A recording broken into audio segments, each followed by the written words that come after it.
Show. अन्य मालिक, आज आपका बहुत बहुत स्वागत है। टॉपिक डिस्कशन आज हमारा इस चार्ट रिवीजन का होगा रेसिडेंशियल स्टेटस। रेसिडेंशियल स्टेटस में सबसे पहले हम लोग बात कर लेते हैं, जैसा कि आप जानते हैं एग्जाम ओरिएंटेड अप्रोच पे बात करते हैं। पहली बात कर लेते हैं कि किस तरीके से क्वेश्चन आते हैं और वो कौन कौन से सेक्शन है जो बहुत ज्यादा इंपॉर्टेंट बनते हैं। देखिए, रेसिडेंशियल स्टेटस की अगर मैं बात करूं तो सबसे पहले सेक्शन 6(1) इंपॉर्टेंट बनता है, that is residential status of individual. इसके बाद में आपका सेक्शन नंबर 9 इंपॉर्टेंट बनता है, that is business connection, interest, royalty और एफटीएस। ये वो वाली चीज है जिसके ऊपर क्वेश्चन आता है। ठीक है, तो इंपॉर्टेंट सेक्शन के मामले में 6(1) इज इंपॉर्टेंट और सेक्शन 9 इज इंपॉर्टेंट। ये दो इंपॉर्टेंट कैटेगरी में आते हैं। अब किस तरीके के क्वेश्चन फ्रेम होते हैं हम पहले उसके ऊपर भी बात कर लेते हैं। पहला जो रेसिडेंशियल स्टेटस पे क्वेश्चन आता है वो आपको आता है रेसिडेंशियल स्टेटस ऑफ इंडिविजुअल। मतलब आपको बताएंगे इस दिन ये इंडिया में आया है या इस दिन इंडिया से गया है या इतने certain number of days India के अंदर में है, तो बताओ इसका रेसिडेंशियल स्टेटस क्या होगा। ये पहला टाइप ऑफ क्वेश्चन है जो आपको आता है। दूसरा टाइप ऑफ क्वेश्चन क्या आता है, ये आरओआर है, आरएनओआर है, एनआर है और इसने ये पर्टिकुलर इनकम कमाई है, बताइए अगर ये आरओआर हुआ तो इंडिया में कितना टैक्सेबल, आरएनओआर और एनआर हुआ तो इंडिया में कितना टैक्सेबल। तो ये दूसरे टाइप का क्वेश्चन है जो एग्जाम में आता है। अब तीसरे टाइप का क्वेश्चन एग्जाम के अंदर में आता है कि भैया एक पर्टिकुलर नॉन रेसिडेंट है, उसने इंडिया से इस पर्टिकुलर टाइप ऑफ इनकम को अर्न किया है। यस, तो ये सेक्शन 9 पे बेस्ड होता है कि भैया एक नॉन रेसिडेंट है, उसने रॉयल्टी अर्न किया है, एफटीएस अर्न किया है या एनी अदर इनकम अर्न किया है, तो बताओ इसकी टैक्सेबिलिटी क्या होगी। ये तीसरे टाइप का क्वेश्चन है जो इसके ऊपर आता है। Are you getting the point? तो मेनली ये तीन टाइप के क्वेश्चन है। और चौथा जो रिसेंट टाइम में बहुत ज्यादा पूछना चालू किया है, एसएससी को एनआर बताया जाता है और एनआर को ये इनकम आई है, तो बताओ इंडिया में कितना टैक्सेबल है। Are you getting the point? तो ये चार टाइप के क्वेश्चन है जो आपको इस चैप्टर के अंदर में देखने को मिल सकते हैं। मेजर फोकस कहाँ होना चाहिए? मेजर फोकस आपका होना चाहिए सेक्शन 6(1) के ऊपर, फिर सेक्शन 9 के ऊपर। सेक्शन 9 भी बहुत बड़ा है। इस सेक्शन 9 के अंदर में भी आपका फोकस होना चाहिए बिजनेस कनेक्शन, इंटरेस्ट, रॉयल्टी और एफटीएस के ऊपर। ये अगर आपने कर लिया तो मोटे मोटे तौर पे आप मान करके चल लो कि हाँ, आपने पूरा का पूरा टॉपिक खत्म कर दिया। Getting the point?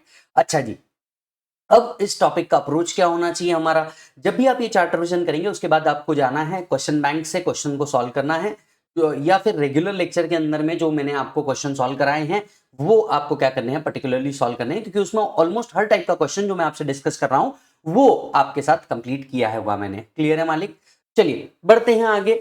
ये चार्ट के ऊपर या आपको इस चैप्टर में सेक्शन की सीक्वेंस क्या होनी चाहिए ये भी मैं आपको बता दूं। देखो, अगर इस चैप्टर पे आपको बहुत ज्यादा मार्क्स लाने होंगे ना, तो सबसे पहले आपको सेक्शन 6 पढ़ना चाहिए। ये वही बात है जो मैंने आपको लेक्चर में भी बताई थी कि सबसे पहले आपने सेक्शन 6 पढ़ना चाहिए। सेक्शन 6 के बाद आपने सेक्शन 5 पढ़ना चाहिए, फिर आपने 7 पढ़ना चाहिए, फिर 8 पढ़ना चाहिए और फिर 9 पढ़ना चाहिए।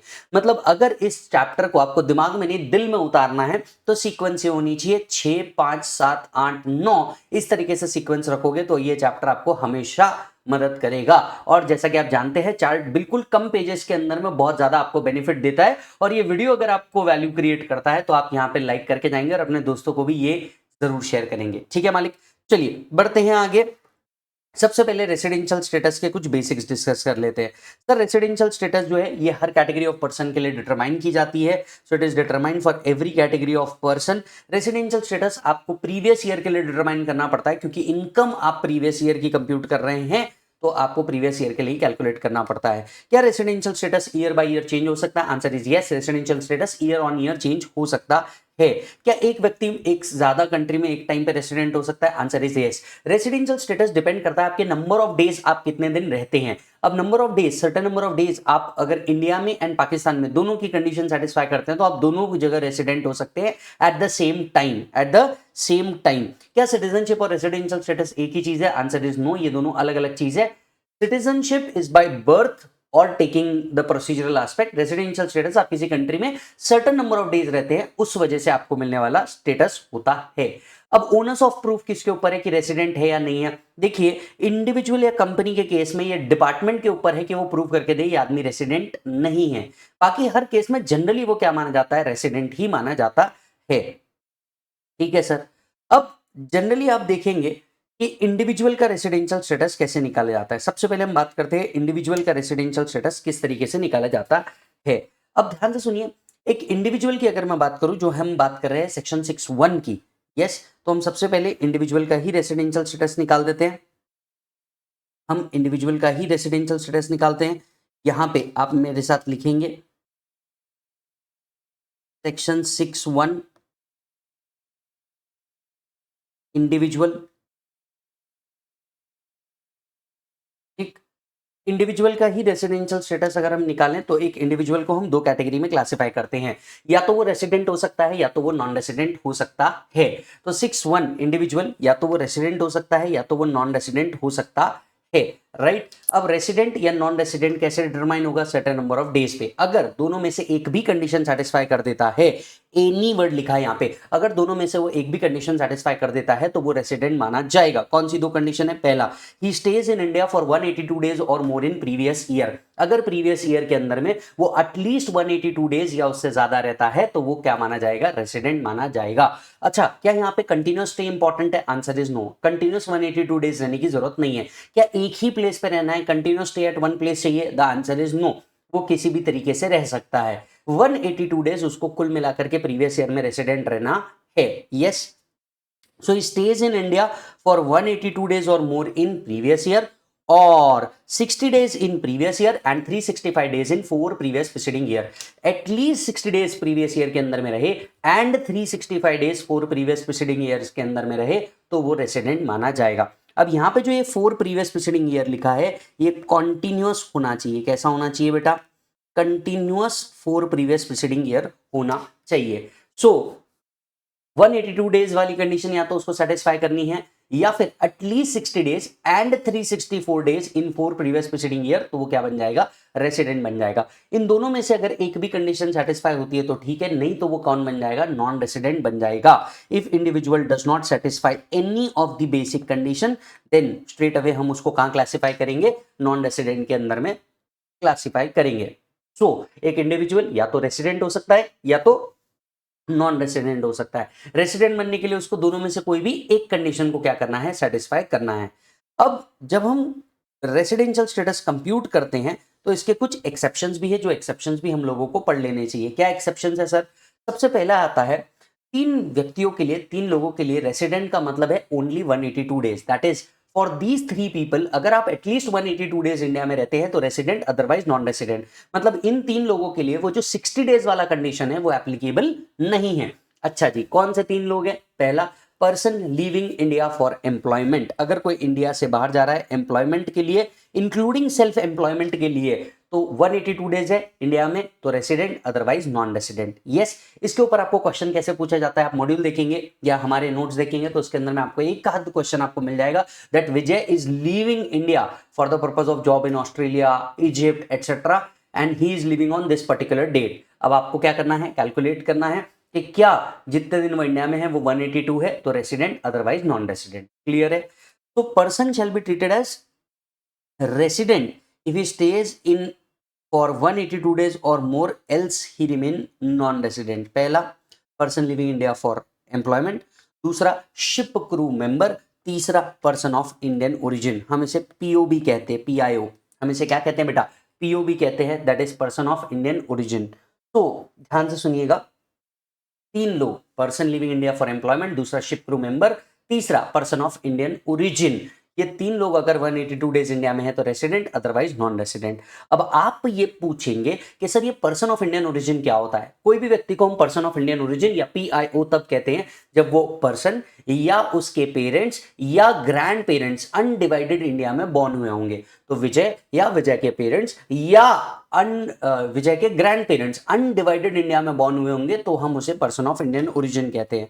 तो person is deemed to be a person of Indian origin if either he or his parents or any of his grandparents was born in undivided India। हालांकि इसके ऊपर क्वेश्चन नहीं पूछते तो आपने इतना दिमाग नहीं लगाने का यहाँ पे। क्लियर है? पर्सन ऑफ इंडियन ओरिजिन आपको डायरेक्टली दिया जाता है। ओके सर, सो तीन लोग, person living India for employment, ship crew member और पर्सन ऑफ इंडियन ओरिजिन, अगर ये तीन लोग 182 डेज है, रेसिडेंट अदरवाइज नॉन रेसिडेंट माने जाएंगे। अब देखिए, एक इशू होता था, वो इशू होता था शिप क्रू मेंबर के साथ कि शिप क्रू मेंबर्स के नंबर ऑफ डेज किस तरीके से डिटरमाइन किए जाएं। ये जो शिप क्रू मेंबर है ये इंडिया में इंडियन वाटरवेज में है या इंडियन वाटरवेज में नहीं है, ये कैसे डिसाइड किया जाए, इसको लेकर के बहुत ज्यादा इशू होता था। तो इंडियन टैक्स डिपार्टमेंट ने कस्टम डिपार्टमेंट से पूछा कि क्या ऐसा कोई मैकेनिज्म है कि आप हमें सर्टिफाई करके दे सकते हैं हाँ ये इंडियन वाटरवेज में है या इंडियन वाटरवेज में नहीं है। तब से एक कॉन्सेप्ट डीटी के अंदर में इंट्रोड्यूस किया गया कंटिन्यूस डिस्चार्ज सर्टिफिकेट का।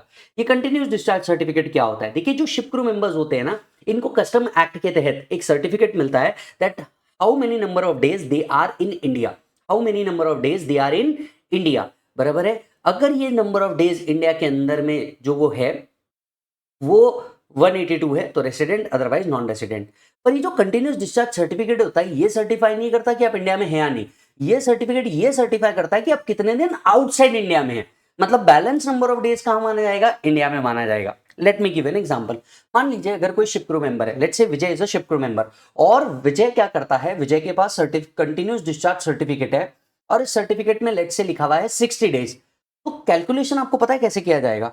जनरली साल में कितने दिन होते हैं? 365, लीप ईयर के केस में 366। इसमें से लेट से कितने दिन कंटिन्यूस डिस्चार्ज सर्टिफिकेट में लिखा है कि वो आउटसाइड है? 60, ये माइनस किया जाएगा, बचता कितना है मालिक? 305। ये 305 क्या मोर देन 182 डेज है? Answer is yes. तो वो क्या मान लिया जाएगा? रेसिडेंट मान लिया जाएगा। मतलब जितना पीरियड कंटिन्यूस डिस्चार्ज सर्टिफिकेट में लिखा है इसे आपको क्या करना है? माइनस करना है जब आप नंबर ऑफ डेज काउंट करते रहे इंडिया के अंदर में। बाकी नंबर ऑफ डेज हम इंडिया में अज्यूम करते हैं, इसमें से जितना पीरियड वो आउटसाइड इंडिया है, और ये सर्टिफिकेट कौन इशू करता है? Custom act, right? ये एमसीक्यू में पूछा जा सकता है, उतना माइनस कर दो। बैलेंस अगर 182 के ऊपर है, resident otherwise non resident. So while continuing the number of days, या while counting the number of days in India for a ship crew member, period mentioned in CDC should be ignored. उतना period क्या किया जाएगा? Ignore किया जाएगा। यहाँ ignore करने का मतलब क्या है? आपको number of days in India से उसको क्या करना है? माइनस करना है। बैलेंस अगर 182 या उससे ऊपर है तो रेसिडेंट, अदरवाइज नॉन रेसिडेंट। खत्म। तो चलिए वापस आते हैं, एक पर्सन को क्या माना जाता है सर? रेसिडेंट माना जाता है अगर दोनों में से एक कंडीशन वो सेटिस्फाई करता है। पहला, he stays in India for 182 days or more in previous year। दूसरा, at least 60 days in previous year and 365 days in 4 previous preceding year। तो वो क्या बन जाएगा? रेसिडेंट बन जाएगा। तीन लोगों के लिए रेसिडेंट का मतलब है ओनली 182 डेज। पहला, person living India for employment. दूसरा, शिप क्रू मेंबर। तीसरा, person of Indian origin. Ship crew member के लिए उतना पीरियड जितना सीडीसी में लिखा है उतना हम क्या कर देंगे सर? माइनस कर देंगे। क्लियर है मालिक? अब यहां से बढ़ते हैं आगे। सिर्फ रेसिडेंट होने से काम नहीं चलता, इन्हें क्या करना पड़ता है सर? फर्दर क्लासिफाई करना पड़ता है आरओआर या आरएनओआर के अंदर में। तो सिर्फ रेसिडेंट होने से काम नहीं चलता, मम्मी को बोलो कॉम्प्लान पिलाए और इसे आरओआर या आरएनओआर में क्लासिफाई करें। सर हम ये क्लासिफिकेशन क्यों कर रहे हैं? क्योंकि आपकी टोटल इनकम तब तक कंप्यूट नहीं हो सकती जब तक कि आप रेसिडेंशियल स्टेटस ना डिटरमाइन कर लो दोस्त। तो जब तक आपका रेसिडेंशियल स्टेटस डिटरमाइन नहीं होगा तब तक कि आपका क्या नहीं हो सकता? टोटल इनकम कंप्यूट नहीं हो सकती। तो ऐसे केस में हम एक रेसिडेंट होने के बाद उसे फर्दर क्लासिफाई करते हैं इनटू आरओआर और आरएनओआर। आरओआर या आरएनओआर में हम इसे क्या करते हैं मालिक? फर्दर क्लासिफाई करते हैं।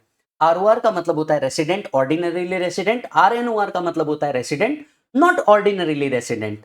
आरओआर बनने के लिए दोनों कंडीशन को सेटिस्फाई करना जरूरी है और यही चीज लिखी है सेक्शन 66 के अंदर में।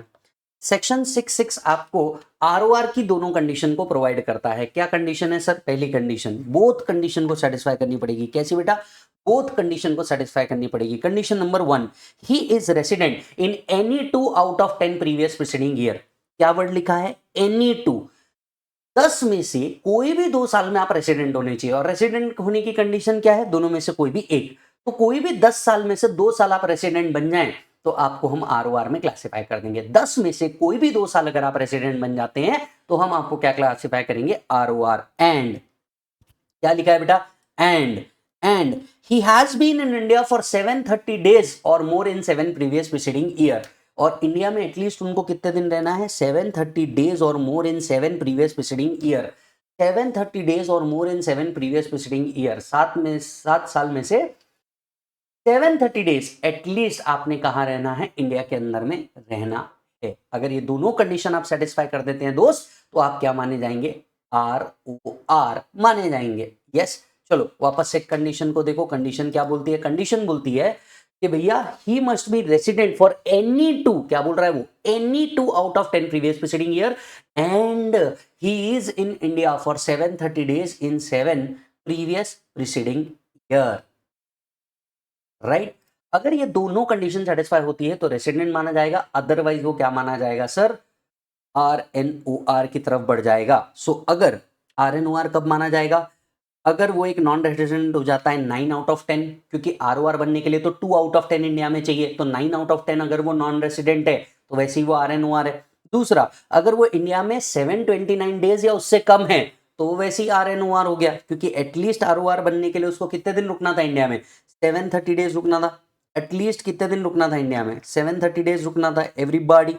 Yes, at least 730 days in 7 previous preceding year. तो जैसे ही आप 729 डेज करोगे, आप क्या बन गए? आरएनओआर बन गए। क्लियर है मालिक? तो चलो, सबसे पहले वो रेसिडेंट होगा, रेसिडेंट होने के बाद वो फर्दर क्लासिफाई किया जाएगा, या तो आरओआर में क्लासिफाई किया जाएगा या तो आरएनओआर में क्लासिफाई किया जाएगा। आरओआर में क्लासिफाई करना है तो दोनों कंडीशन सेटिस्फाई करनी है। पहले कंडीशन क्या है? He is resident in 7 out of 10 previous preceding year and stays in India for 730 days in 7 previous preceding year। अगर ये कंडीशन सेटिस्फाई हो गई तो वो बन जाएगा आरओआर, अदरवाइज वो बन जाएगा आरएनओआर। क्लियर है मालिक? ये बहुत बढ़िया। यहाँ की दो और कंडीशन है, हम आगे डिस्कस करेंगे। क्लियर? चलो,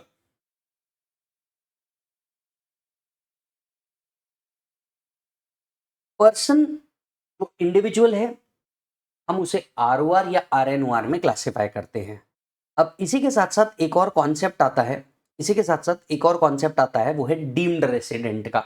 और डीम्ड रेसिडेंट के साथ साथ कुछ इंडियन सिटीजनशिप के लिए भी रेसिडेंशियल स्टेटस डिटरमाइन किए गए हैं। जैसा कि आप जानते हैं, हम थोड़ा बहुत हिस्ट्री तो आपको साथ साथ में बताते ही हैं। यस, तो ये हिस्ट्री मैं आपको सबसे पहले समझा देता हूँ। निर्मला सीतारमन जी ये देख रही थी कि कई इंडियन सिटीजन हैं, राइट, जो ऐसे तो आउटसाइड इंडिया वो इंडिया के अंदर में आते ही आते हैं। जैसे बहुत सारे भारतीय मूल के निवासी पूरे विश्व भर में फैले हुए हैं, यस और नो। अब ये इंडिया के अंदर में आते हैं और क्योंकि वो इंडिया से कनेक्टेड है तो उनका कुछ ना कुछ इन्वेस्टमेंट यहाँ पे होता ही था। अब ऐसे केस में क्या हो जाता था कि वो लोग certain number of days India में आ रहे थे या सर्टेन इनकम वो कमा रहे थे, तो ऐसे केस में वो जबरदस्ती में रेसिडेंट बन जाते थे, जबकि वो रहते आउटसाइड इंडिया ही है। तो ऐसे केस में उनको ईज करने के लिए कुछ और प्रोविजंस बनाए गए। ये प्रोविजंस किसके लिए है? ये प्रोविजंस इंडियन सिटीजन या पर्सन ऑफ इंडियन ओरिजिन के लिए है who is outside India, who is outside India but coming to India for a visit. वो इंडिया में सिर्फ विजिट करने के लिए आते हैं, लेट्स से अपने रिलेटिव से मिलने आते होंगे, अपने घर पे आते होंगे दिवाली या क्रिसमस वैकेशंस के ऊपर, एटसेट्रा एटसेट्रा। तो ये लॉ किसके लिए है? ऐसे इंडियन सिटीजन या पर्सन ऑफ इंडियन ओरिजिन के लिए है हु इज आउटसाइड इंडिया, जो ऐसे तो आउटसाइड इंडिया में है बट वो इंडिया में काय के लिए आ रहे हैं बेटा? सिर्फ और सिर्फ विजिट करने के लिए आ रहे हैं, उनके लिए ये लॉ है। अगर मान लो वो इंडिया में विजिट करने के लिए आते हैं और उनकी इनकम 15 लाख रुपए तक की है, कहां से? इंडियन सोर्सेस से। इंडियन इनकम, कौन सी इनकम की हम बात कर रहे हैं बेटा? इंडियन इनकम उनकी कितनी है? अप टू 15 लाख रुपीज तक के है। तो इनका रेसिडेंशियल स्टेटस कैसे निकाला जाएगा? They would be treated as resident if they stays in India for at least 182 days और मोर। तो लेट्स से विजय कहाँ रहता है? लेट्स से विजय थाईलैंड के अंदर में रहता है और विजय इंडिया में आता है और इंडिया से इनकम भी कमाता है, कोई सोर्स की इनकम जो इंडिया से कमाई गई हो, इंडियन इनकम की हम बात कर रहे हैं। विजय की थाईलैंड वाली इनकम यहाँ कंसिडर नहीं होगी, विजय की सिर्फ इंडिया वाली इनकम यहाँ पे कंसिडर होगी। तो विजय की इनकम अगर इंडिया से कौन सी आती है बेटा? अप टू 15 लाख रुपीज आती है, तो विजय को इंडिया में तभी रेसिडेंट माना जाएगा जब विजय एटलीस्ट 182 डेज इंडिया में क्या कर ले? स्पेंड कर ले। अदरवाइज वो स्ट्रेट अवे क्या है? नॉन रेसिडेंट की कैटेगरी में क्लासिफाई हो जाता है। अब ये लॉ क्यों लाया होगा? सोच के देखो, विजय ऐसे तो इंडियन सिटीजन है लेकिन थाईलैंड में शिफ्ट हो चुका है। अब साल में 2 बार विजय इंडिया के अंदर में आता था, दिवाली पे आता था, न्यू ईयर पे आता था, क्रिसमस पे आता था और कोई और फंक्शन पे आता था। 60 डेज वाला कंडीशन लाने के चक्कर में ये ऑटोमेटिकली क्या बन जाते थे? रेसिडेंट बन जाते थे। अब वो व्यक्ति जो अब इंडिया में है ही नहीं, उसको 60 डेज वाला कंडीशन देके आप कर भी क्या लोगे? इसीलिए वो 60 डेज वाला हटा दिया। इनको बोला कि देखो, अगर आप इंडियन सिटीजन हो, ऐसे आउटसाइड इंडिया हो और इंडिया में से विजिट करने आते हो और ऐसे केस में आपका इंडिया से इनकम भी आता है 15 लाख रुपए तक के, आपको हम रेसिडेंट तभी मानेंगे जब आप एटलीस्ट 182 डेज इंडिया के अंदर में होंगे। तो क्वेश्चन बैंक के अंदर में मैंने इसके ऊपर क्वेश्चन भी रखा है, जरूर चेक करिएगा। दूसरा, अगर इनकम उनकी 15 लाख के बियॉन्ड आ रही होगी तो उनका रेसिडेंशियल स्टेटस दो कंडीशन से निकलेगा। अगर उनकी इनकम 15 लाख के बियॉन्ड आ रही होगी तो उनका रेसिडेंशियल स्टेटस दो कंडीशन से निकल सकता है, दोनों में से कोई भी एक सेटिस्फाई करना पड़ेगा। क्या वर्ड लिखा है? एनी। दोनों में से कोई भी एक सेटिस्फाई कर दिया तो रेसिडेंट माना जाएगा। क्या क्या कंडीशन है? पहला, he stays in India for 182 days और more in previous year. Basic condition 182 days है, उससे ज्यादा है तो रेसिडेंट तो मान ही लिया जाएगा। दूसरा, 120 days in previous year and 365 days in 4 previous preceding year। 120 days in previous year and 365 days in 4 previous preceding year। क्या बोला उन्होंने? 120 days in previous year and 365 days in 4 previous preceding year. General rule क्या था? हमारा general rule था 60 days in previous year. लेकिन ऐसे Indian citizen who is outside India and coming to visit in India and earning more than 15 lakh from an Indian source, कौन सी income? 15 lakh. Indian income अगर 15 लाख से ऊपर है तो उनको 60 की जगह कितना कर दिया गया है? 120 डेज कर दिया गया है. अब लॉ ने एक और बात कही इन लोगों के लिए. मान लीजिए अगर वो 120 दिन से कम आते हैं तो स्ट्रेट अवे उनको एनआर में क्लासिफाई करना है. 120 डेज से 182 डेज में आते हैं तो उसे आरएनओआर में क्लासिफाई करना है. और 182 डेज से ऊपर आ रहे हैं तो आरओआर या आरएनओआर हमें कंडीशन चेक करनी पड़ेगी. मतलब 120 डेज से नीचे ही आ रहे होंगे तो स्ट्रेट अवे एनआर में क्लासिफाई कर दो. 120 डेज से लेके 182 डेज तक के आ रहे होंगे तो हम उसे आरएनओआर में क्लासिफाई करते हैं. और 182 डेज से भी कम में आ रहे हैं तो हम उसे 182 डेज से भी ज्यादा आ रहे हैं तो हम उसे, डिपेंड करता है रेसिडेंशियल स्टेटस क्या है, उस पर क्लासिफाई करते हैं. इसीलिए आरएनओआर की थर्ड कंडीशन देखिए कि इसे इंडियन सिटीजन और पीआईओ जिसकी इनकम 15 लाख रुपए से ज्यादा आ रही है एंड इंडिया में 120 डेज से ज्यादा और 182 डेज तक के क्या करता है? स्टे करता है. तो हम उसे स्ट्रेट अवे कहाँ क्लासिफाई कर देते हैं? आरएनओआर के अंदर में क्लासिफाई कर देते हैं. क्लियर है मालिक? तो चलो वापस से, अगर कोई इंडियन सिटीजन है who is outside India and coming to visit in India, 15 lakh तक के कमा रहे होंगे, रेसिडेंशियल स्टेटस रेसिडेंट होगा अगर वो 182 डेज से ज्यादा इंडिया में है तो. Indian citizen, person of Indian origin who is outside India coming to visit in India, earning more than 15 lakh from Indian sources, 182 days or more in previous year or 120 days in previous year and 365 days in 4 previous preceding year, वो क्या माना जाएगा? Resident माना जाएगा. 120 days से कम है सीधा NR में क्लासिफाई कर दो. 120 से 182 है आरएनओआर में क्लासिफाई कर दो. 182 के ऊपर है आप आरओआर या आरएनओआर कैलकुलेट करो. क्या मालिक? चलिए, अब ये लॉ किसके लिए था मालिक? ये लॉ था इंडियन सिटीजन या पर्सन ऑफ इंडियन ओरिजिन के लिए. इसी से कनेक्टेड एक और लॉ है, वो है डीम्ड रेसिडेंट नाम का कॉन्सेप्ट जो सेक्शन 61 के अंदर में दिया है. यस, डीम्ड रेसिडेंट नाम का कॉन्सेप्ट जो सेक्शन 61 के अंदर में दिया है. अब ये भी बड़ा इंटरेस्टिंग सा चीज है और 6 से ही कनेक्टेड है. सुनिएगा क्या है सर. ये पर्टिकुलर लॉ सिर्फ इंडियन सिटीजन के लिए है, नॉट फॉर पीआईओ. इसमें पीआईओ कवर नहीं होता, ये सिर्फ इंडियन सिटीजन्स के लिए है. ठीक है. तो अगर कोई इंडिविजुअल है, इंडियन सिटीजन है, who is outside India and coming to visit in India and earning more than 15 lakh from Indian sources and not liable to pay tax anywhere in the world. तो क्या होता था? होता ये था कि कई इंडियन सिटीजन्स थे जो अफोर्ड कर सकते थे, वो लोग क्या करते थे? मल्टीपल कंट्री हॉप करते थे. मतलब वो पहले इंडिया में रहेंगे, फिर पाकिस्तान में रहेंगे, फिर मलेशिया में रहेंगे, फिर चाइना में रहेंगे, ऐसा मल्टीपल कंट्री हॉप करते थे और किसी भी जगह पे रेसिडेंट होने के कंडीशन को वो सेटिस्फाई नहीं करते थे. इससे होता क्या था? They were neither liable to pay tax in India, they were not liable to pay tax outside India. In order to cover this people into the Indian taxation system, Nirmala दीदी ने कहा if he is an Indian citizen earning more than 15 lakh from India and he is not liable to pay tax anywhere in the world, हम उसे अपना बनाएंगे, हम उसे resident मानेंगे.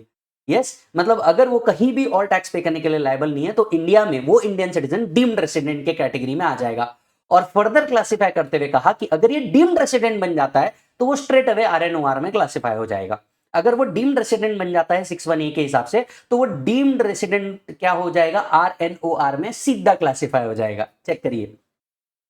If he is an individual being citizen of India and his total income other than foreign income, मतलब जो Indian income है वो कितने से ऊपर होनी चाहिए? 15 लाख से ऊपर होनी चाहिए. shall deem to be resident in India in that previous year if he is not liable to pay tax in any other country or territory. अगर वो किसी और कंट्री और टेरिटरी में टैक्स पे करने के लिए लायबल नहीं है तो वो इंडिया में लायबल हो जाएगा by reason of domicile, resident etc. If a person is deemed resident as per 61A तो वो क्या बन जाएगा सर? RNOR में स्ट्रेट अवे क्लासिफाई हो जाएगा.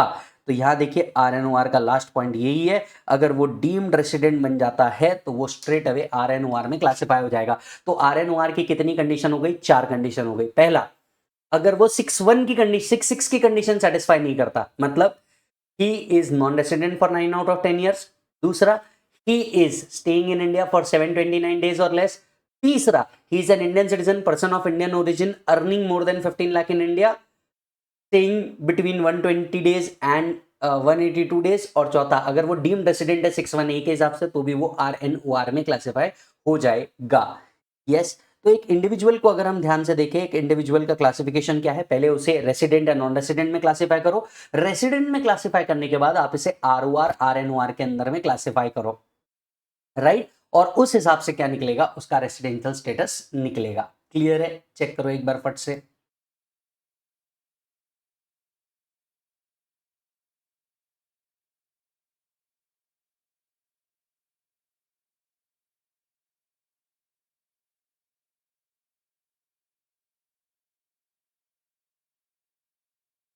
है ना बेटा? चलो दोस्तों, तो अब हम लोग करने जा रहे हैं residential status of HUF। HUF का रेसिडेंशियल स्टेटस किस तरीके से निकलता है। तो सबसे पहले हमने 6(1) किया, अब हम करने जा रहे हैं 6(2), that is residential status of HUF। अब देखो HUF के केस का जो एग्जांपल है, जेन्युइनली ये कभी पूछता नहीं है। Let's be practical and exam oriented guys, पूछता ही नहीं है, ठीक है। फिर भी मैं आपको बता देता हूं, if control and management Holi और पार्टली सिचुएटेड इन इंडिया तो रेसिडेंट, अदरवाइज नॉन रेसिडेंट। मतलब अगर कंट्रोल एंड मैनेजमेंट किसी भी HUF का होली या पार्टली भी इंडिया में सिचुएट किया जाता है तो वो रेसिडेंट माना जाएगा। अब ये कंट्रोल एंड मैनेजमेंट क्या होता है? Decision making power. डिसीजन कहां लिए जाते हैं? अगर HUF का डिसीजन होली इंडिया में लिए जाते हैं या पार्टली भी इंडिया में लिए जाते हैं तो रेसिडेंट है। तो 99% आप सीधे ही बोलोगे ना रेसिडेंट है। 10 में से अगर एक डिसीजन भी इंडिया में आ गया तो वो हो गया ना part of the decision in India, तो ऐसे आप कौन बन गए? रेसिडेंट। इसलिए मोस्टली HUF को रेसिडेंट माना जाता है। पिछले 10 साल और 20 अटेम्प्ट में इस पे कभी क्वेश्चन नहीं पूछा गया है, ना CA एग्जाम में, ना CA एग्जाम में, ना CA में एग्जामिनेशन में, ना फाइनल लेवल पे, ना इंटर लेवल पे, कभी नहीं पूछा गया है ये क्वेश्चन, ठीक है। If control and management is Holi situated outside India तो वो क्या बन जाता है? नॉन रेसिडेंट बन जाता है, ठीक है। अच्छा, जैसे इंडिविजुअल को हम लोग क्लासिफाई करते हैं ROR RNOR में, ठीक उसी तरीके से HUF is also classified into ROR RNOR, but with a twist. If कर्ता, कर्ता सेटिस्फाई 6(6) कंडीशन कौन सी थी? ये वाली कंडीशन 6(6) की कंडीशन थी, ठीक है। अगर कर्ता 6(6) को सेटिस्फाई करता है तो whole HUF is classified into ROR। If karta do not satisfy 6(6), whole HUF is RNOR। मतलब HUF के केस में ROR या RNOR का क्लासिफिकेशन कर्ता डिसाइड करता है। मतलब कर्ता अगर इंडिया में 6(6) की कंडीशन सेटिस्फाई करता है, the HUF is classified as ROR। If the karta do not satisfy the condition of 6(6), the HUF will be RNOR। तो HUF को भी हम ROR RNOR के बेसिस पे क्या करते हैं दोस्त? क्लासिफाई करते हैं। वो भी, तो क्या मैं ऐसा कह सकता हूं only individual in HUF could be classified as ROR RNOR, rest all other person is either resident or non resident. Are you getting the point? ये लाइन आपको MCQ में पूछेंगे, पहले ही बता रहा हूं। Only individual in HUF can be classified as ROR RNOR, else all other person are either resident or non resident. Clear मालिक? चलिए, अब 6(1) डन हो गया, 6(2) डन हो गया, मैं सीधा 6(4) पे जा रहा हूं। 6(3) बाद में करते हैं, पहले हम 6(4) पे जाएंगे। 6(4) क्या कहता है? Residential status of other. 6(1) is for individual, 6(2) is for HUF, 6(3) is for company, 6(4) is for other. तो हम 6(3) को बाद में कर रहे हैं, पहले 6(4) को कर रहे हैं, ठीक है। 6(4) मतलब residential status of other. Others में कौन आया? इंडिविजुअल हो गया, HUF हो गया, कंपनी हट गया, मतलब फर्म, AOP, BOI, AJP, वो सब इसमें क्लासिफाई हुए। बड़ा ही सिंपल है, कट कॉपी पेस्ट जो हम लोगों ने कहां पढ़ा है? HUF में पढ़ा है। अगेन एग्जामिनेशन में नहीं पूछा जाता, पिछले 10 साल 20 अटेम्प्ट में कभी नहीं आया है, ना CA एग्जाम में, ना CMA एग्जाम में। चलिए फोकस करिए।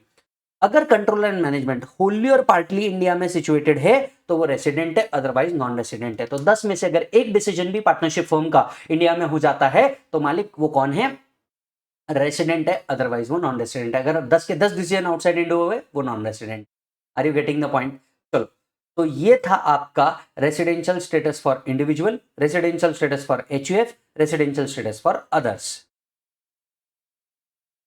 चलो, अब नेक्स्ट पार्ट जो है हमारा वो आता है residential status of companies, right. 6(3). अब देखो जो इंटर लेवल तक के है ना, इंटर लेवल तक के जो रेसिडेंशियल स्टेटस ऑफ कंपनीज है इसको भी नहीं पूछा जाता। इसका सबसे ज्यादा इंपॉर्टेंस फाइनल लेवल पे आता है, बट फिर भी आपको दिया है तो हमें पढ़ना है, काम खत्म, यस और नो, राइट। वैसे भी हम छोड़ेंगे तो कुछ नहीं, भले ही चार्ट है पर हम छोड़ेंगे कुछ नहीं, ये बात आप हमेशा याद रखिएगा। Residential status of companies, companies के केस में एक बात याद रखिए, अगर ये इंडियन कंपनी है तो ऑलवेज रेसिडेंट, इंडियन कंपनी है तो ऑलवेज रेसिडेंट।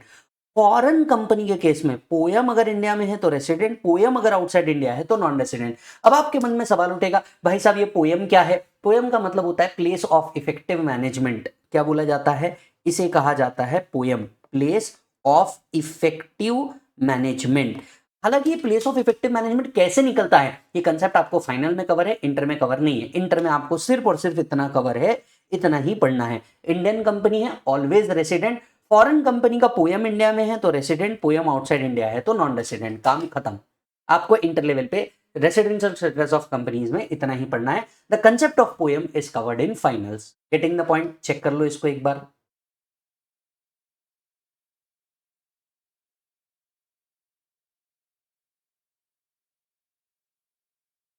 है बेटा? चलिए अब नेक्स्ट चालू करते हैं हम लोग। सेक्शन 6 तो हमारा खत्म हुआ, 6 के बाद आते हैं 5 के ऊपर। चलो एक बार रिवाइज कर लेते हैं। 6.1 was for individual, 6.2 was for HUF, 6.3 was for company and 6.4 was for other SSC. मैंने क्या कहा था? सबसे पहले 6 पे जाओ, 6 से आपको कहां जाना है? 5 पे जाना है। तो आइए नेक्स्ट सेक्शन करते हैं, सेक्शन 5। देखो सेक्शन 5 वो सेक्शन है जो आपकी टोटल इनकम को डिटरमाइन करता है, मतलब टोटल इनकम किस तरीके से निकलेंगी उसको डिटरमाइन करता है। ये सुनो, अब इस पूरे गेम में ये वाला जो चार्ट है ना, ये वाला चार्ट सबसे इंपॉर्टेंट है, जो आपका डिसीजन देता है कि आरओआर, आरएनओआर और एनआर को किस तरीके की इनकम कौन कौन सी कहां कहां टैक्सेबल है। कंसेप्ट को ध्यान से सुनिए, क्योंकि इसी के तहत हम लोग आगे 7, 8 और 9 पे जाएंगे। अब जैसे कि आप जानते हैं इंडिविजुअल एचयूएफ को हम दो ही पार्ट में क्लासिफाई कर सकते हैं, या तो वो रेसिडेंट आरओआर है, या तो वो आरएनओआर है, या तो वो एनआर है। यस, अदर देन इंडिविजुअल और एचयूएफ को हम क्लासिफाई करते हैं या तो रेसिडेंट या नॉन रेसिडेंट पे। मतलब इंडिविजुअल एचयूएफ क्लासिफाई होते हैं 3 केसेस में, आरओआर, आरएनओआर या एनआर, और बाकी सारे एसएससी, अदर एसएससी या तो आर या तो एनआर के बेसिस पे क्लासिफाई होते थे। यस, अब इन्हें दो ही तरीके की इनकम आ सकती थी, इंडियन इनकम और फॉरेन इनकम। कितने तरीके की इनकम आ सकती है? दो ही तरीके की इनकम आ सकती है, इंडियन इनकम या फॉरेन इनकम। अब ध्यान से सुनिए, इंडियन इनकम या फॉरेन इनकम, ऐसी दो ही इनकम इन्हें आ सकती है। अब समझते हैं सबसे पहले फॉरेन इनकम मतलब क्या होता है। तो थोड़ा सा ऊपर आइए, आपको दिखेगा फॉरेन इनकम मतलब क्या होता है। What is a foreign income? N income which is not an Indian income is a foreign income. भाई साहब, मतलब इसको कहते हैं डेफिनेशन, इसको कहा जाता है डेफिनेशन, एक इनकम जो इंडियन इनकम नहीं है उसे हम कहेंगे foreign income. So income which is not received in India, not deemed to be received in India, not accrued in India और नॉट अराइज इन इंडिया। इसको हम सीधे शब्दों में कह सकते हैं, an income which is not an Indian income is called as foreign income. आते हैं दूसरा समझने के लिए, इंडियन इनकम मतलब क्या होता है। तो बेटा यहाँ पे इंडियन इनकम आपको लिखा हुआ है, ये सबसे काम की चीज है। Point number 1, income which is received in India. अगर ट्रांजैक्शन इंडिया में हुआ है, जिसका पैसा इंडिया में मिला है, it is always an Indian income and taxable in India. काम खत्म। तो ट्रांजैक्शन किसके बीच में हो रहा है ये इररिलेवेंट है। अगर दो नॉन रेसिडेंट के बीच में ट्रांजैक्शन हो रहा है पर पैसा इंडिया में मिल रहा है, इसे हम इंडियन इनकम मानेंगे। यस, और अगर ये इंडियन इनकम रहता है तो Indian income is taxable to all, चाहे आप आरओआर हो, चाहे आप आरएनओआर हो, चाहे आप एनआर हो, Indian income will be taxable to all. और इसीलिए क्या किया जाता है, इंडियन इनकम किसको बोलते हैं? An income which is received in India is called as an Indian income. दूसरा, deem to be received in India. अगर ये पैसा deem to be received in India है तो भी वो इंडियन इनकम माना जाएगा। सेक्शन 7 एंड 8 के तहत deem to be received in India पढ़ा जाता है। सेक्शन 7 एंड 8 के तहत deem to be received in India पढ़ा जाता है। तीसरा, अक्रूड और अराइज इन इंडिया। अगर पैसा अक्रू या अराइज इंडिया में हुआ, even though received outside India हुआ, तो भी वो इंडियन इनकम को क्लासिफाई होगा। मतलब मान लीजिए मेरे आपको सर्विसेज दी इंडिया के अंदर में, और मैंने आपसे कहा पैसा डिपॉजिट कर दीजिए मेरे इराकियन बैंक अकाउंट के अंदर में। नाउ अंडरस्टैंड, मेरे सर्विसेज इंडिया में दी, मतलब पैसा अक्रू या अराइज तो इंडिया में हुआ, even though received outside India, the amount will be taxable as Indian income in India. चौथा, डीम टू अक्रू और अराइज इन इंडिया। और ये डीम टू अक्रू और अराइज इन इंडिया आपको पता है कहां लिखा है? ये लिखा है सेक्शन नंबर 9 के अंदर में। डीम टू अक्रू और अराइज इन इंडिया, ये कहां लिखा है? सेक्शन 9 के अंदर में। तो चलो कम ऑन, इंडिविजुअल को, एचयूएफ को हम 3 पार्ट में क्लासिफाई करते हैं, आरओआर, आरएनओआर, एनआर। इन्हें दो तरीके की इनकम अराइज हो सकती है, Indian income, foreign income. What is foreign income? Which is not an Indian income. What is Indian income? जिसके 4 क्राइटेरिया है, received in India, deem to be received in India, accrued in India, deem to be accrued in India. चलो come on, once again, received in India, deem to be received in India, accrued in India, deem to be accrued in India. ऐसे 4 criteria है। Clear है? अच्छा जी, अब understand कीजिएगा, अगर ये Indian income है, Indian income is taxable to all, Indian income is taxable to all SSC. Foreign income अगर है, आरओआर को टैक्सेबल होगा, आरओआर को फॉरेन इनकम भी टैक्सेबल होगा। मतलब आप समझिए, क्या मैं ऐसा कह सकता हूं आरओआर की ग्लोबल इनकम टैक्सेबल है? द आंसर इज यस दोस्तों, आरओआर की ग्लोबल इनकम टैक्सेबल हो जाती है। सो अगर एसएससी आरओआर है, चाहे वो पैसा इंडिया से आ रहा है चाहे वो पैसा फॉरेन से आ रहा है, उसकी ग्लोबल इनकम टैक्सेबल है। ऐसा भी बोलना होगा, ROR is just like an Indian husband, घर पे भी पिटेगा बाहर भी पिटेगा। यस और नो, राइट। आते हैं नेक्स्ट पॉइंट पे। अगर एनआर को कोई फॉरेन इनकम आ रही है तो क्या करेंगे सर? एनआर को अगर कोई फॉरेन इनकम आ रही है तो वो टैक्सेबल नहीं है। Late me give you an example. मान लीजिए डोनाल्ड ट्रंप या जो बाइडेन को कोई इनकम अमेरिका से ही आती है, ना वो इंडिया में रिसीव हो रही है ना वो इंडिया में अक्रू हो रही है, it will not be taxable in India. Yes. तीसरा आता है आरएनओआर। आरएनओआर को फॉरेन इनकम जो है वो इंडिया में टैक्सेबल होगी, पर वो फॉरेन इनकम कहां से आनी चाहिए? पीजीबीपी से आनी चाहिए। तो आरएनओआर को अगर फॉरेन इनकम आ रही है बिजनेस या प्रोफेशन से, और ये ऐसा बिजनेस प्रोफेशन है जो सेटअप इन इंडिया होगा, ऐसा बिजनेस प्रोफेशन जो सेटअप इन इंडिया है, तो आरएनओआर की वो फॉरेन इनकम टैक्सेबल होगी। तो एसएससी आरएनओआर है, पीजीबीपी इनकम आ रही है, सिर्फ पीजीबीपी इनकम आ रही है, सिर्फ पीजीबीपी इनकम आ रही है, और ये पीजीबीपी इनकम कहां से आ रही है? From a business setup in India. तो वो इनकम कहां टैक्सेबल होगी? इंडिया में टैक्सेबल होगी। तो let me give you an example, let me give you an example. मान लो आरएनओआर है, एचपी इनकम आ रही है आउटसाइड इंडिया से, not taxable in India. RNOR है, आरएनओआर है और पीजीबीपी इनकम आ रही है आउटसाइड इंडिया से, बट वो बिजनेस कहां से सेटअप है? इंडिया में सेटअप है, taxable in India as Indian income. Clear है मालिक? अच्छा, ठीक उसी तरीके से अगर अदर एसएससी है, अगर कौन है बेटा? अदर एसएससी है, Indian income taxable to all. Indian income होगी तो ऑब्वियसली बात है taxable to all. Indian income क्या थी? Received in India, deem to be received in India, accrued in India, deem to be accrued in India. याद आ रहा है आपको? टैक्सेबल हो जाएगी। फॉरेन इनकम रहेगी, आरओआर को टैक्सेबल होगी, एनआर को नॉट टैक्सेबल होगी, क्योंकि आरओआर की तो बेटा ग्लोबल इनकम टैक्सेबल है, चाहे वो इंडिया से आ रही हो चाहे वो आउटसाइड इंडिया से आ रही हो, तो इनकी तो ग्लोबल इनकम क्या हो जाती है? टैक्सेबल हो जाती है। Check this out. एक बार पूरा सेक्शन 5 पढ़ लीजिए, ये वाला पार्ट स्पेसिफिकली।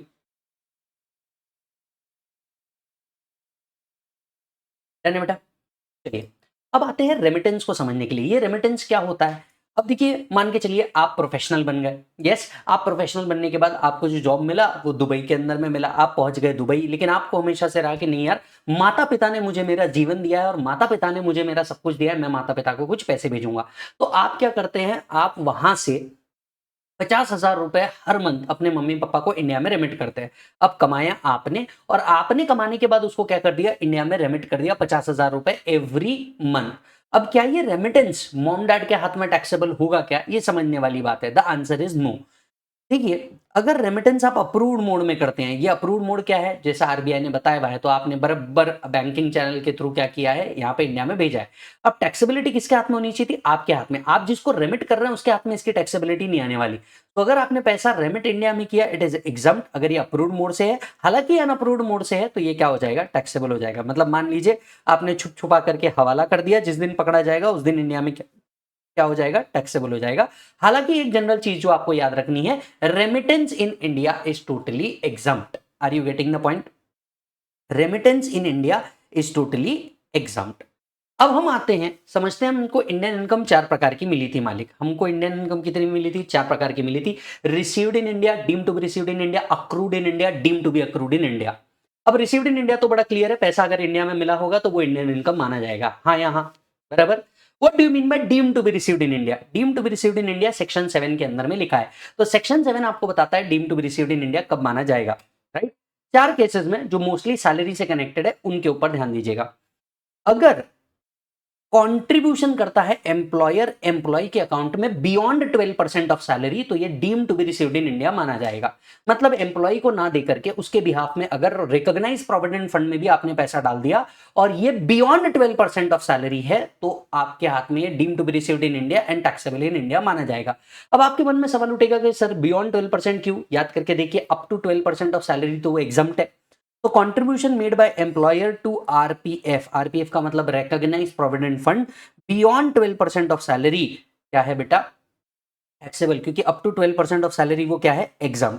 ठीक उसी तरीके से अगर इस आरपीएफ के कंट्रीब्यूशन पे इंटरेस्ट जो है, ये इंटरेस्ट 9.5% के ऊपर है तो ये भी टैक्सेबल हो जाएगा। So interest on RPF beyond 9.5, क्योंकि 9.5 तक के तो क्या है बेटा, वो एग्जाम्प्ट है।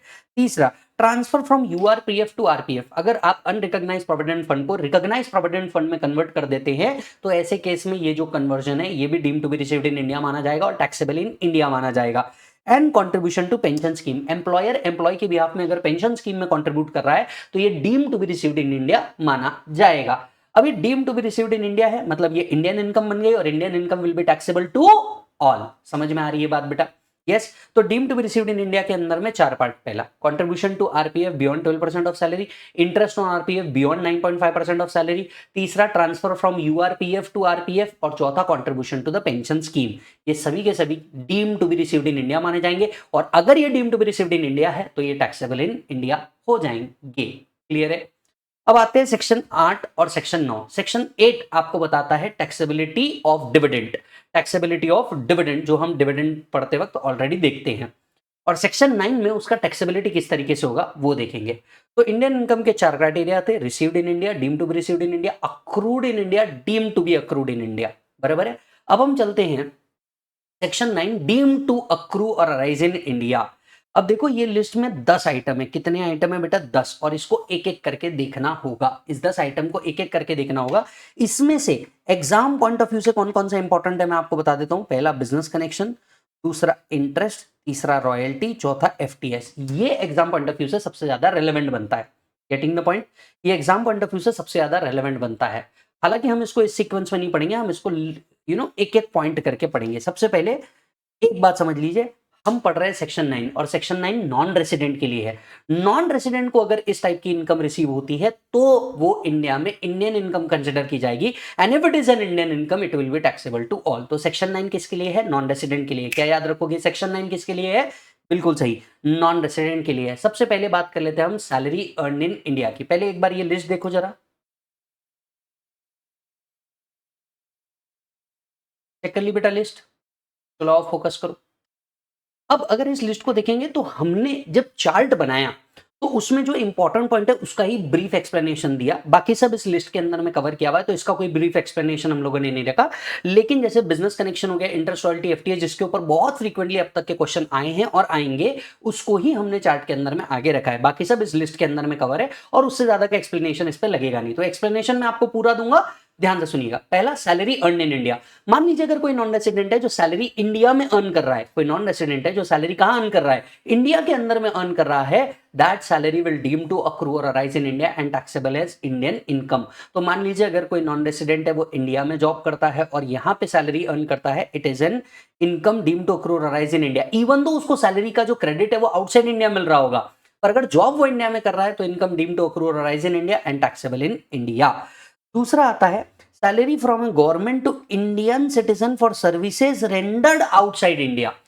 अगर इंडियन गवर्नमेंट इंडियन सिटीजन को सैलरी दे रही है outside India, Indian government Indian citizen को सैलरी दे रही है आउटसाइड इंडिया, तो income is deem to accrue और अराइज इन इंडिया। उस इंडियन सिटीजन के लिए ये हमेशा माना जाएगा कि सैलरी उसको कहां से मिली? इंडियन। अब ये किसको मिलती है? मान लीजिए इंडियन हाई कमीशन के जो एम्प्लॉय होते हैं या आउटसाइड इंडिया होते हैं, तो इंडियन गवर्नमेंट इंडियन सिटीजन को आउटसाइड इंडिया दे रही है, टैक्सेबल इन इंडिया। लेकिन यहां पे याद रखने लायक बात यह है कि सिर्फ सैलरी टैक्सेबल होती है, foreign allowance and foreign perquisites जो होते हैं ये एग्जम्प्ट होते हैं। ठीक है, तो वो चीज आप यहां पे लिख सकते हैं, फॉरेन अलाउंस एंड परक्विजिट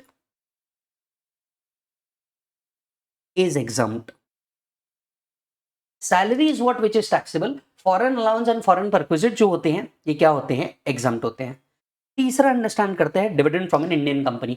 अगर कोई इंडियन कंपनी डिविडेंड दे रही है, ये dividend always deem to accrue और अराइज इन इंडिया माना जाएगा। सो मान लीजिए रिलायंस अगर फेसबुक को डिविडेंड देता है तो ऐसे केस में फेसबुक के हाथ में वो dividend always deem to accrue और अराइज इन इंडिया माना जाएगा एंड टैक्सेबल इन इंडिया हो जाएगा।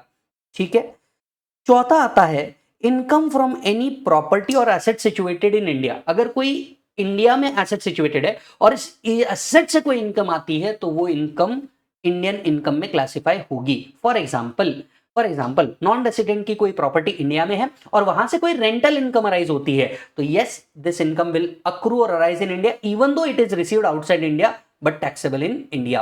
तो अगर नॉन रेसिडेंट की कोई प्रॉपर्टी इंडिया के अंदर में है और ऐसे केस में उसको कोई रेंटल इनकम आती है, ये रेंटल इनकम इंडिया में इंडियन इनकम में क्लासिफाई होगी और टैक्स इंडिया में पे करना पड़ेगा। Next, income from transfer of any capital asset situated in India. अगर कोई कैपिटल एसेट इंडिया में सिचुएटेड है और उसको ट्रांसफर करके कोई इनकम आती है तो भी ये इंडियन इनकम मानी जाएगी। फॉर एग्जांपल नॉन रेसिडेंट के पास इंडियन कंपनी के शेयर्स है, वो बेचता है, उससे कैपिटल गेन आता है, taxable in India. Non resident के पास कोई प्रॉपर्टी है इंडिया में, उसको बेच के कोई इनकम आता है तो taxable in India. Non resident के पास अगर कोई अदर एसेट है, लेट्स से गोल्ड या बॉन्ड या डिबेंचर इंडिया के अंदर में, उसको बेच के कोई इनकम आता है, it is taxable in India, right. और फिर लास्ट आता है gift by resident to non resident. 2019 के बाद अगर रेसिडेंट नॉन रेसिडेंट को मनी गिफ्ट करता है, यहां पे स्पेसिफिक वर्ड लिखा हुआ है मनी, अगर 2019 के बाद रेसिडेंट नॉन रेसिडेंट को मनी गिफ्ट करता है, that income is taxable in the hands of non resident in India, that gift will be taxable in the hands of non resident in India. Are you getting the point? Yes. तो हमने important वाले छोड़ के सब discuss कर लिया। Salary अगर India में अर्न की जाती है, इंडियन सिटीजन गवर्नमेंट से रिसीव कर रहा है आउटसाइड इंडिया, इंडियन कंपनी से डिविडेंड आ रहा है, इंडियन प्रॉपर्टी से इनकम आ रहा है, या फिर इंडिया में कैपिटल एसेट ट्रांसफर करके कोई इनकम आ रहा है, या रेसिडेंट नॉन रेसिडेंट को कोई गिफ्ट कर रहा है, it will be taxable in India. अब हमारा क्या बचता है? अब सिर्फ इंपॉर्टेंट पॉइंट बचते हैं, बिजनेस कनेक्शन, इंटरेस्ट, रॉयल्टी और एफटीएस में। सबसे पहले हम डिस्कस करने जाते हैं बिजनेस कनेक्शन को। तो आइए जरा समझते हैं बिजनेस कनेक्शन क्या होगा। देखिए चार्ट में आपके बिजनेस कनेक्शन लिखा हुआ है। यस, इससे रिलेटेड आपको क्वेश्चन आता है तो प्लीज इसको ध्यान से देखिएगा। इनकम फ्रॉम बिजनेस कनेक्शन, अब ये क्या होता है? 911 बिजनेस कनेक्शन आपको डील कर रहा है। इसमें तीन एस्पेक्ट है, what is business connection, deemed business connection, not a business connection. इसमें तीन एस्पेक्ट है, what is business connection, deemed business connection, not a business connection. ठीक है, फोकस कीजिएगा। सबसे पहले डिस्कस करते हैं व्हाट इज बिजनेस कनेक्शन। एक नॉन रेसिडेंट का रेसिडेंट के साथ बिजनेस कनेक्शन माना जाएगा, और बिजनेस कनेक्शन अगर है तो इनकम इंडियन इनकम बन जाएगी, और Indian income will be taxable to all including non resident. Clear है? तो एक नॉन रेसिडेंट का इंडिया में बिजनेस कनेक्शन माना जाएगा if the assessee contract on behalf of non resident और प्ले अ सिग्निफिकेंट रोल। अगर कोई रेसिडेंट नॉन रेसिडेंट के बिहाफ पे कॉन्ट्रैक्ट कंक्लूड करता है या प्रिंसिपल रोल प्ले करता है इन कंक्लूडिंग द कॉन्ट्रैक्ट, तो ऐसे केस में उस नॉन रेसिडेंट का रेसिडेंट के साथ क्या माना जाएगा? बिजनेस कनेक्शन माना जाएगा। एकदम प्रैक्टिकल एग्जांपल देता हूं, राइट। टाटा जैगवार ग्रुप के बिहाफ पे इंडिया में कॉन्ट्रैक्ट कंक्लूड करता है, Jaguar and Tata has got a business connection. Are you getting the point? So Tata plays a principal role in concluding the contract. Jaguar Land Rover Division, Range Rover Division के behalf पे वो क्या करता है? Cell करता है product India में। पर ये जो कॉन्ट्रैक्ट है वो किसके बिहाफ पे कर रहे हैं? नॉन रेसिडेंट के बिहाफ पे कर रहे हैं।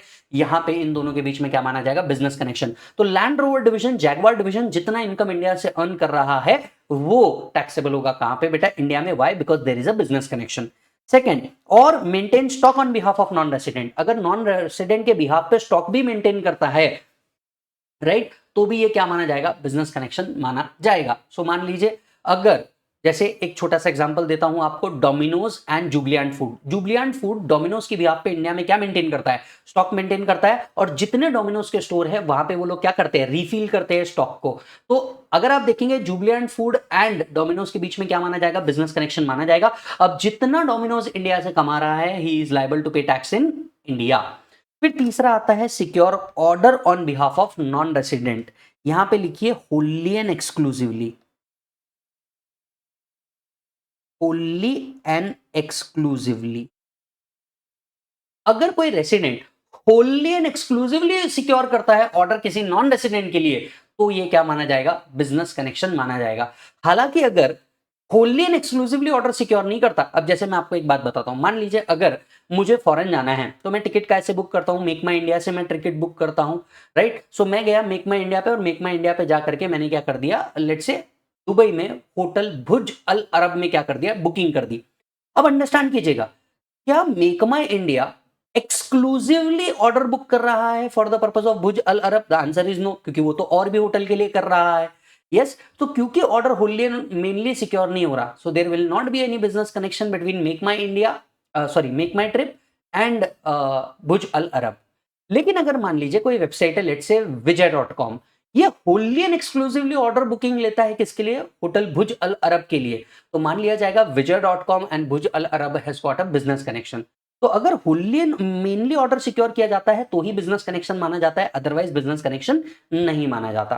तो 3 केसेस में बिजनेस कनेक्शन माने जाएंगे, एक रेसिडेंट का, नॉन रेसिडेंट से। पहला, अगर वो कॉन्ट्रैक्ट कंक्लूड करता है उनके बिहाफ पे। दूसरा, स्टॉक मेंटेन करता है उनके बिहाफ पे। तीसरा, Holi and mainly order secure करता है उनके बिहाफ पे, तो ये बिजनेस कनेक्शन माना जाएगा।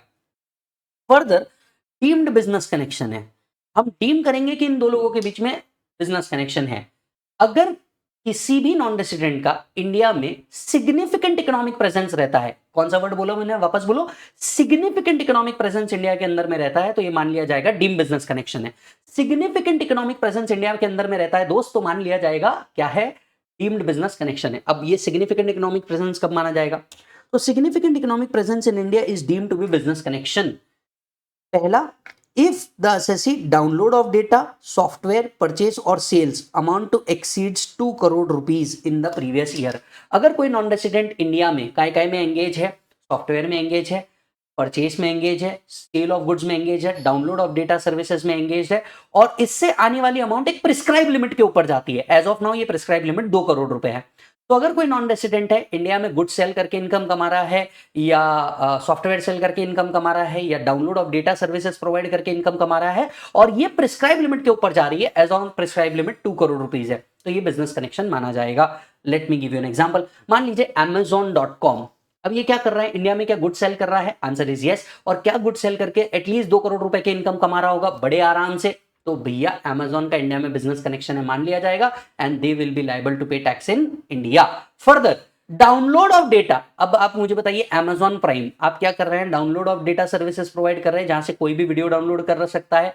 क्या इससे आने वाला इनकम 2 करोड़ से ऊपर है? आंसर इज यस, तो ये बिजनेस कनेक्शन माना जाएगा। दूसरा, अगर interaction with such number of user भी एक्सीड कर जाता है प्रिस्क्राइब लिमिट से, सच नंबर ऑफ यूजर भी अगर एक प्रिस्क्राइब लिमिट से ऊपर चल जाते हैं, तो आपका बिजनेस कनेक्शन इंडिया में है, ये माना जाएगा। As of now this such number of user की जो लिमिट है वो 3 लाख है। अब अंडरस्टैंड कीजिए, Netflix, Facebook, YouTube, Instagram, Snapchat, Tinder, ये ऐसे एप्लीकेशन है जो इंडिया में ऑपरेट कर रहे हैं। कई गेमिंग एप्लीकेशन इंडिया में ऑपरेट कर रहे हैं जिसके नंबर ऑफ यूजर इंडिया में क्या 3 लाख से ऊपर है? Answer is yes. तो अगर नंबर ऑफ यूजर भी 3 लाख से ऊपर जाता है तो मान लिया जाएगा कि बिजनेस कनेक्शन है। और ऐसे केस में इन एप्स जितना भी इनकम इंडिया से कमा रहे होंगे, जैसे यूट्यूब हो गया, फेसबुक हो गया, टेलीग्राम हो गया, या कोई भी अदर सॉफ्टवेयर हो गया, जो इंडिया से पैसा कमा रहे होंगे, नंबर ऑफ यूजर 3 लाख के ऊपर है इसलिए, तो उतनी इनकम इंडिया में टैक्सेबल हो जाएगी। Why? Because there is a business connection. हालांकि कुछ चीजें बिजनेस कनेक्शन नहीं मानी जाएगी, certain things will not be considered as business connection. कौन कौन सी चीजें? पहला, purchase in India for the purpose of exports outside India. अगर नॉन रेसिडेंट की एक्टिविटी इंडिया में सिर्फ परचेज से रिलेटेड कन्फाइंड है, सिर्फ परचेसेस तक के कन्फाइंड है, तो ये मान लिया जाएगा कि there is no business activity. सिर्फ इंडिया से परचेज होता है, बाकी इंडिया में कोई ट्रेडिंग एक्टिविटी नहीं है, तो there is no business connection. Second, collection of news and views in India for transmission outside India. अगर उनकी एक्टिविटी इंडिया में सिर्फ न्यूज कलेक्शन तक के रिस्ट्रिक्टेड है। तीसरा, shooting of any cinematographic film in India. अगर इंडिया में उनकी एक्टिविटी सिर्फ शूटिंग ऑफ फिल्म, यहाँ पे डिस्ट्रीब्यूशन नहीं दिखा रहे, यहाँ से कोई रेवेन्यू अर्न नहीं कर रहा है, सिर्फ इंडिया में शूटिंग करके जा रहे हैं, यहाँ पे कोई डिस्प्ले नहीं हो रहा है, तो not a business connection in India. चौथा, display of uncut unassorted diamonds in India. अगर नॉन रेसिडेंट की एक्टिविटी इंडिया में सिर्फ डिस्प्ले तक के है, सेल नहीं, display of uncut unassorted diamond in India तक की एक्टिविटी रिलेटेड है, तो फिर बिजनेस कनेक्शन नहीं माना जाएगा। और जब बिजनेस कनेक्शन ही नहीं है तो भैया इंडिया में टैक्सेबिलिटी नहीं है। यस, तो हम लोगों ने देखा था भैया income out of business connection. Income out of business connection के कितने पार्ट थे? 3।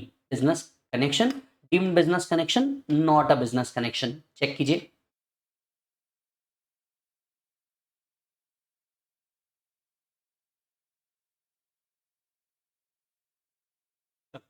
डन हो गया बेटा। अब आते हैं हम लोग क्या करने के लिए, इंटरेस्ट, रॉयल्टी और एफटीएस करने के लिए। बिल्कुल इसी के नीचे दिया हुआ है, जरा चेक करिएगा।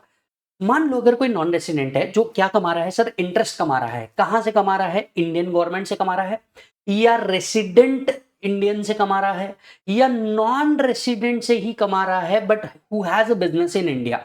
मतलब इधर देखिएगा, if interest is payable by, interest कौन पे कर रहा है, interest is payable by government या resident for the activities in India, या फिर non resident carrying on business और profession in India to another non resident, उस नॉन रेसिडेंट के लिए जितनी इनकम इंडिया से अर्न करी है, जितनी इंटरेस्ट इनकम इंडिया से अर्न करी है, ये डीम टू अक्रू और अराइज इन इंडिया माना जाएगा और टैक्सेबल इन इंडिया माना जाएगा। सो मान लीजिए इंडियन गवर्नमेंट अगर इंटरेस्ट दे रहा है किसी भी रेसिडेंट को, resident for activities in India अगर इंटरेस्ट दे रहा है किसी नॉन रेसिडेंट को, या नॉन रेसिडेंट ही नॉन रेसिडेंट को इंटरेस्ट दे रहा है for business in India, for business और प्रोफेशन इन इंडिया, तो ऐसे केस में मालिक क्या होगा, ऐसे केस में मान लिया जाएगा that non resident is earning income from India, income will be deemed to accrue और अराइज फ्रॉम इंडिया।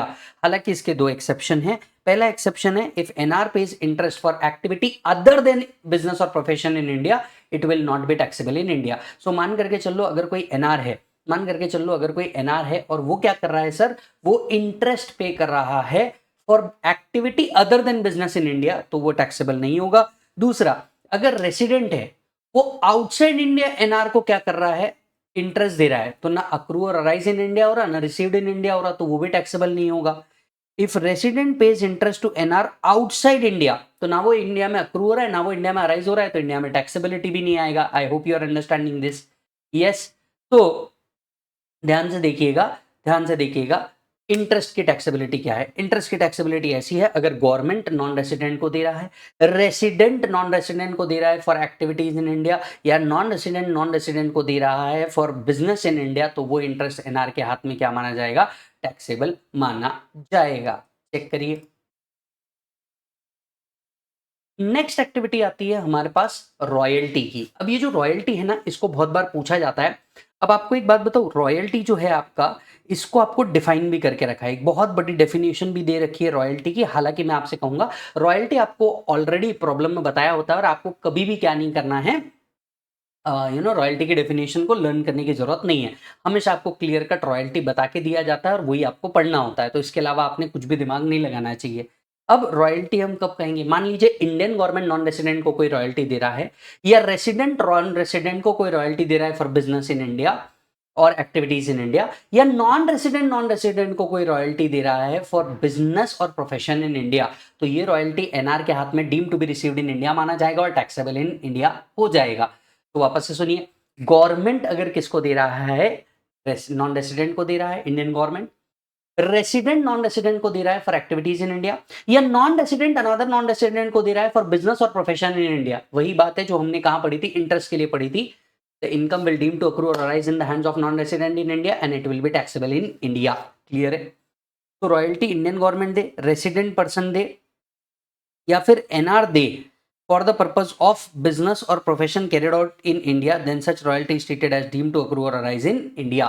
फिर नीचे यहाँ पे रॉयल्टी का आपको मीनिंग दिया हुआ है, जो मेरे हिसाब से आप सेल्फ पढ़ सकते हैं, आपने इसके ऊपर टाइम नहीं भी लगाया तो भी चल जाएगा। और फिर आता है एफटीएस। एफटीएस का रूल भी सेम है जैसा इंटरेस्ट और रॉयल्टी का था, सेम एफटीएस का है, कट कॉपी पेस्ट कर लीजिए, राइट? आपका आंसर मिल जाएगा। यानी क्या, अगर इंडियन गवर्नमेंट किसी नॉन रेसिडेंट को फीस फॉर टेक्निकल सर्विसेज देती है जिसको हम कहते हैं एफटीएस, या रेसिडेंट नॉन रेसिडेंट को एफटीएस देता है फॉर बिजनेस और प्रोफेशन इन इंडिया और एक्टिविटीज इन इंडिया, या फिर नॉन रेसिडेंट को देता है फॉर एक्टिविटीज इन इंडिया, तो ये क्या माना जाएगा, deem to received in India माना जाएगा और टैक्सेबल इन इंडिया हो जाएगा। तो अगर पेबल कौन कर रहा है, गवर्नमेंट कर रही है, रेसिडेंट पर्सन कर रहा है, या फिर नॉन रेसिडेंट कर रहा है for the purpose of business and profession carried out in India, ये तीनों भी क्या माने जाएंगे, एनआर के हाथ में डीम्ड टू अक्रू और अराइज इन इंडिया माने जाएंगे। यस, अब जरा देखिए 1 2 3, यानी इंटरेस्ट, रॉयल्टी और एफटीएस में तीनों भी केस में एक चीज बोल सकता हूं, गवर्नमेंट अगर इंटरेस्ट, रॉयल्टी, एफटीएस एनआर को दे रही है, रेसिडेंट नॉन रेसिडेंट को दे रहा है, या नॉन रेसिडेंट को दे रहा है for business in India, such interest, royalty और FTS is taxable in India. बहुत शॉर्ट हो जाएगा हाँ या हाँ, तो ये टैक्सेबल इन इंडिया माना जाएगा और ये सारी इनकम अक्रूड और अराइज इन इंडिया मानी जाती है। और अगर अक्रू और अराइज इंडिया में हो रहा है तो ये Indian income and Indian income is taxable to all. Check कर लो ये लिस्ट पूरी हुई कि नहीं। वो लिस्ट होने के बाद मैं चाहूंगा आप वापस से सेक्शन 5 में आइए और इंटरलिंकिंग कीजिए, क्योंकि इंटरलिंकिंग करने पे ही आपको बहुत बेहतर समझ में आएगा। अब देखिए, जो इंडिविजुअल क्या था, आरओआर, आरएनओआर या एनआर तीनों में क्लासिफाई होता था। आरओआर, आरएनओआर या एनआर तीनों में क्लासिफाई होता था। अब अगर ये इंडियन इनकम कमा रहा है, इंडियन इनकम मतलब received in India, deemed to be received in India, accrued in India, deemed to be accrued in India, it will be taxable to all. अगर यही फॉरेन इनकम कमाता है, आरओआर को taxable, NR को not taxable, RNOR को PGB पे taxable होगा जो सेटअप इन इंडिया से होगा। ये अगर अदर देन इंडिविजुअल होगा तो या तो वो आर हो सकता है या तो एनआर हो सकता है। इंडियन इनकम होगा, received in India, deemed to be received in India, accrued in India, deemed to be accrued in India, तो टैक्सेबल होगा आर और एनआर दोनों को। यही अगर फॉरेन इनकम होगा, रेसिडेंट को टैक्सेबल, नॉन रेसिडेंट को नॉट टैक्सेबल। क्लियर है मालिक? यस। अब अगर आप ध्यान देंगे तो इस हिसाब से आपका पूरा रेसिडेंशियल स्टेटस का जो टॉपिक है बेटा, ये आपका ओवर होता है for CA inter, CMA inter. अब आपने क्या करना है, इसके बाद जाना है आपको रेगुलर बुक के अंदर में जो मैंने क्वेश्चन दिए हैं वो सॉल्व करना है आपको। इसके बाद जाना है आपको क्या करना है, जो मैंने आपको क्वेश्चन बैंक दिया है, क्वेश्चन बैंक के आंसर सॉल्व करने हैं। और अब ये पूरा लेक्चर करने के बाद आपने जाना है आपके जो मॉड्यूल है इसके भी सारे क्वेश्चन सॉल्व कर देना, और आपको मजा आ जाएगा कि कितने आसानी से 1 से 1.5 घंटा इन्वेस्ट करके आपने पूरे टॉपिक को मेरे साथ रिवाइज कर लिया, that too in one page आपने पूरा का पूरा रिवाइज कर लिया। तो ये था आपका मालिक पूरा का पूरा टॉपिक रेसिडेंशियल स्टेटस। मिलूंगा आपसे अगले वीडियो के अंदर में। वीडियो को लाइक जरूर करके जाना, ये हमें मेहनत करने के लिए मोटिवेट करता है, और अपने दूसरे दोस्तों को भी शेयर करना अगर इसने आपको वैल्यू एडिशन जरूर किया होगा तो प्रॉब्लम आंसर सॉल्व कर लीजिएगा। और yes sir, all the best for the purpose of examination. मंत्र हमारा वही रहेगा, पढ़ो तो हद कर दो वरना प्रोग्राम रद्द कर दो। Take care.